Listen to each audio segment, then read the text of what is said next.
Tamara.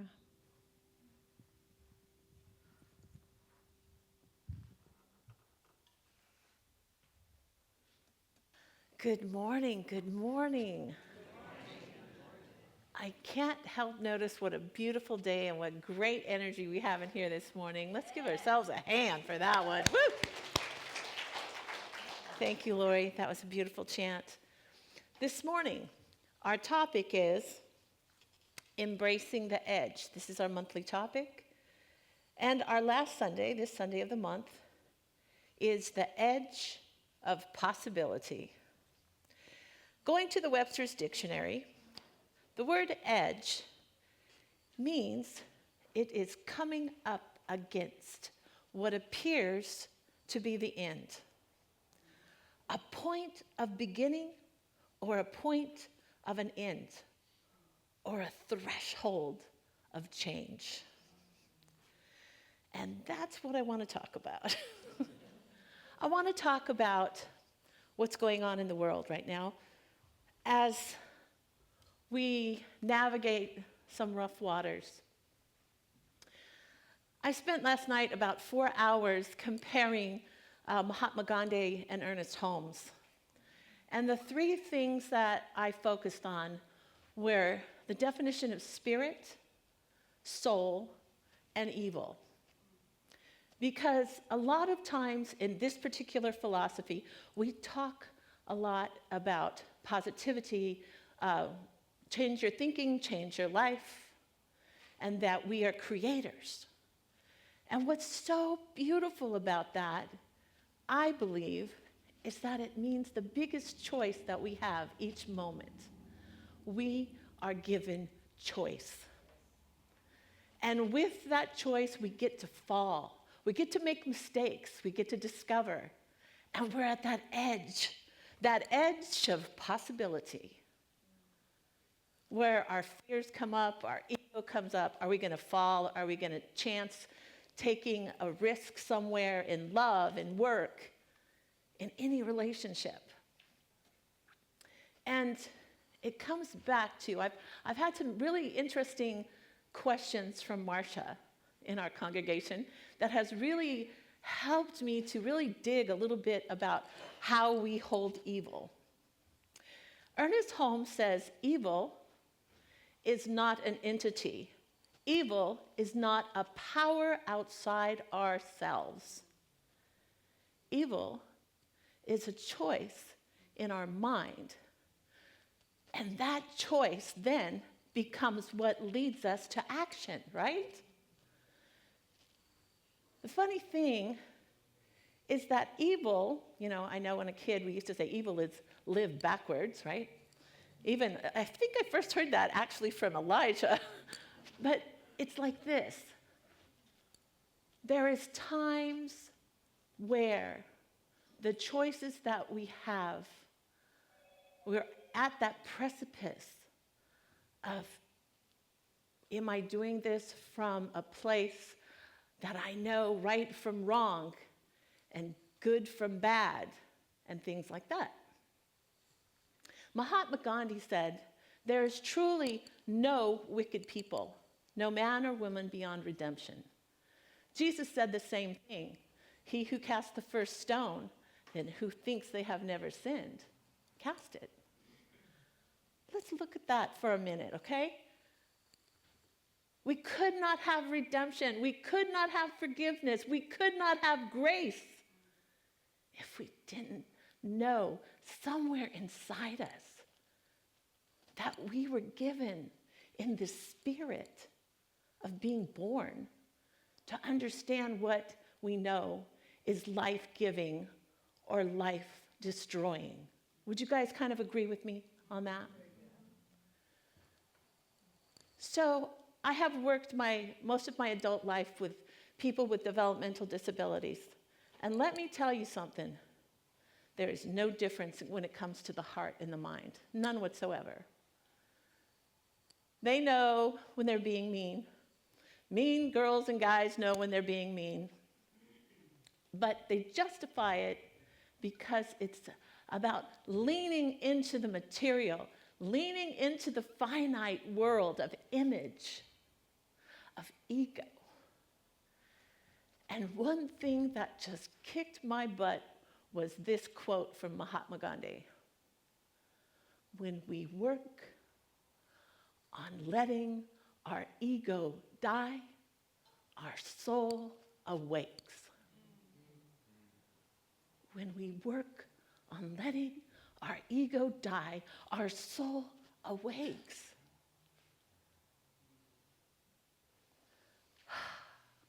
I just sat there for a moment. And if I look at what's going on in this country today, hello, ego.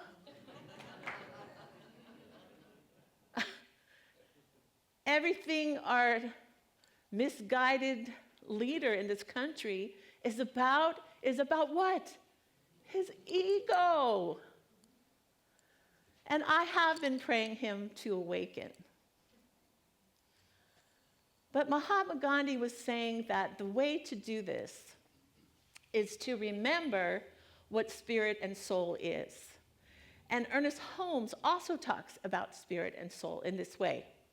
Mahatma Gandhi says, the spirit is the essence, the actual breath of life that moves and has its essence in our essence, in a flower, in the sunshine, in an animal, in our soul. Our soul is made of many, but actually there is only one soul. One soul. And that is where we come from our oneness. Now, the Sufis, the Muslims, there's different interpretations of that. But the thing itself is, Ernest Holmes says, the soul is the birther of the feminine, the holder of birthing. All these individual spirits who carry that soul, we carry that soul within us. And again, spirit is the masculine, which I found out really interesting, but it makes sense. The spirit is the breath of life. The spirit is what moves us, what we take action through. And the soul is our birthing. So when we talk about, let's not be too Pollyanny here, we're going through a crisis. There's evil out there. Well, what do we think of evil as religious scientists? Again, Ernest Holmes says, it's in the mind. It's a choice. We have been given choice. Isn't that beautiful? Now, why is it important to be a spiritual warrior? Why? Because that is why I believe we're here. We're here in these finite bodies to experience the spiritual essence of who we are through this vehicle. And just like your car, you can have the most beautiful vehicle, but if you don't have gas or a battery, it's not going to function, right? This vehicle, we need shelter, food, belonging, and love, and all those things accumulate into this. We are here to discover our higher power. And if you didn't want to do that, you probably wouldn't be here, sitting here. Because accolades are temporary. All these things of people we love, things we love, have a cycle. They are born and they die. Except spirit, which is the breath, it goes somewhere else. And Mahatma Gandhi also said, live as if you were going to die tomorrow. Learn as if you were going to live forever. That is what I'm talking about. We are learning. This is a school, some spiritual teachers say. And inherently we know right from wrong. But we are here to fall. Fall hopefully with a community that picks us back up when we've lost our way. And one of the things I wanted to share was this, is that Mahatma Gandhi I was looking on the internet, and there was some really negative things talking about his early days when they said he was racist and blah, blah, blah. But the beautiful thing is we grow. We grow. We are redeemed. We have grace. So even those people we think are the most wicked folks, and the torture and the pain and the awful life-crushing experiences that people go through in that pain and suffering of evil is a choice. And I remember one of the biggest stories that really impacted me with Mahatma Gandhi in the movie was this. After they were freed from the British because of what they call soul force against the physical force, he believed soul force was superior to physical force. And let me share with you how it is pronounced in Sanskrit. Because once I hear Gitanjali speak so beautifully and sing so beautifully in all these different languages, I just go, oh, I hope I can get this right. And it's Satyagraha. Satyagraha. See, I didn't do it right. Satyagraha. Always learning. Satyagraha. Satyagraha.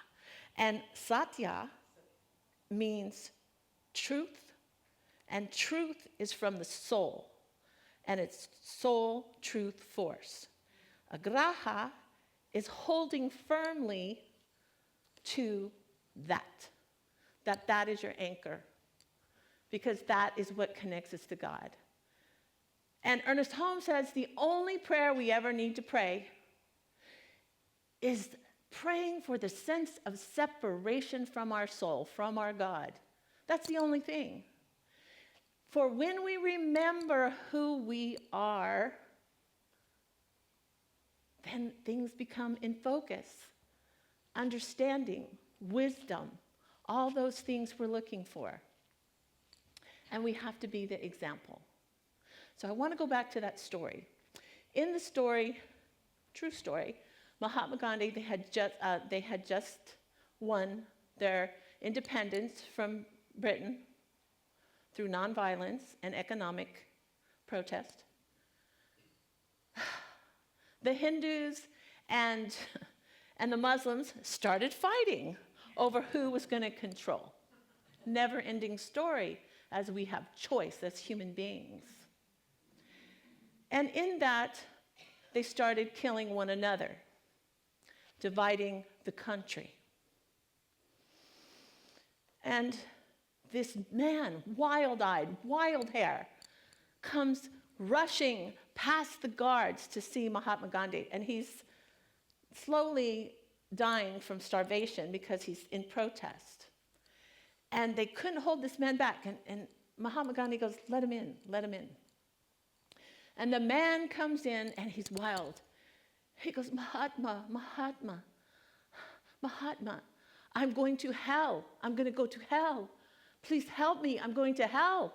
And he goes, brother, calm down. Tell me what happened. Tell me what happened. And with this wild look and this energy, he goes, the Muslims, they took my son in front of me, my 4-year-old son, and they took him and they smashed his head against the wall. And he is dead. He is dead. And the look on the actor's face was so truthful. And he's like, oh my God. And he goes, what have you done? He goes, so I found a 4-year-old Muslim boy, and I took him, and I took his head, and I smashed it against the wall and killed him. An eye for an eye makes the whole world blind. And Mahatma Gandhi said, I know a way out of hell. And he goes, Mahatma, I will do anything. I will do anything.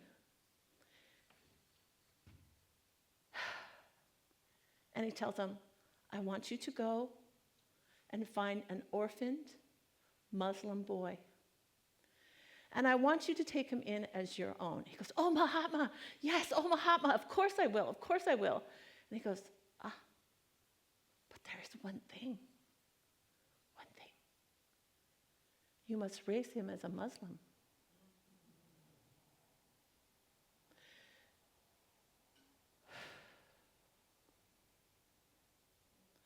How many of us are so attached to our identity of being something that is material or an ideological something that we would be willing to kill over?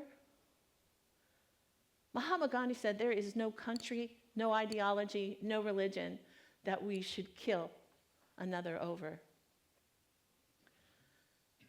But my question is, what Mahatma Gandhi realized, and maybe you can take this question, is what would you do if you were asked to take in and teach someone, like a child or your family, something that you really could not relate to and felt a lot of discord with?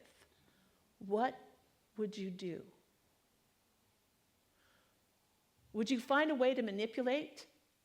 Or would you find a way to find what golden thread of truth in that thing that you could find that could be good with your soul?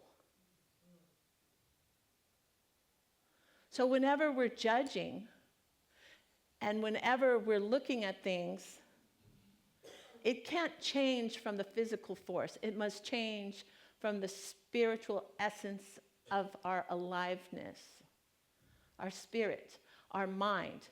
And I've said this before, ignorance, my mother said, can never be killed by brute force. Ignorance can only change through education and compassion. And it's going to take a lot. And right now is a time that we get to choose how we navigate the things that we find evil. We are not in the redemption or grace period. We are in right now to make sure that we stand in social justice. But we're in a building that talks about nonviolent resistance. Soul force, right? Because soul force, let's remember, is mightier than any gun created, mightier than any physical force. It is the essence, it is our God. And we don't have to use the word God. We could use universal intelligence. We can use whatever. But as I looked back, I had a really rough December, and a little bit into January. Got in a car accident. The guy sued me. I was in another lawsuit with the county with my clients, and it was just like, And I had personal issues going on. And then I heard one thing that changed everything for me. I was going down the rabbit hole, ruminating, and I set up camp in my hell, and I was cooking breakfast, lunch, and dinner there. And miserable, victim, you name it, I signed up for it. But as I reached out for my spiritual teachers, as I reached out in my meditation, as I reached out in my silence with my Creator, I realized that here's the good medicine that I will carry with me into the next existence. That many times the things that keep us down or bring us to our knees as we heal, the good medicine is this: I am grateful for the transformation of the pain because it has made me know my God. If you are ever on your knees for any reason in pain and suffering, when you rise, you will know where your foundation lies. Are you sinking? Are you drowning? Because you're standing on finite principles of our blessed ego that has purpose? Or are you standing on the foundation that says, I know my God. Therefore, I know when I turn away. When Jesus talked about turning away from evil or pain, he's talking about that. What good medicine makes us know our God? It has made me know my God, because most of the time when I'm not in pain, I'm merrily skipping along. And that's good too. But this is why we come here, for spiritual tools that transforms our life. And with that, I became very creative. So in closing, instead of my prayer, it is a prayer chant, because I have been really inspired by so many people. Where's Michael Santa Cruz? Oh, there he is. I made it up. It's not big. It's kind of small. But I hope you guys will participate with me. Are you ready? Okay. Here we go. Feet or hands?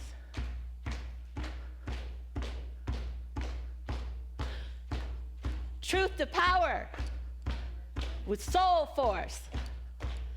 Truth to power with soul force. Truth to power with soul force. Truth to power with soul force. Truth to power with soul force.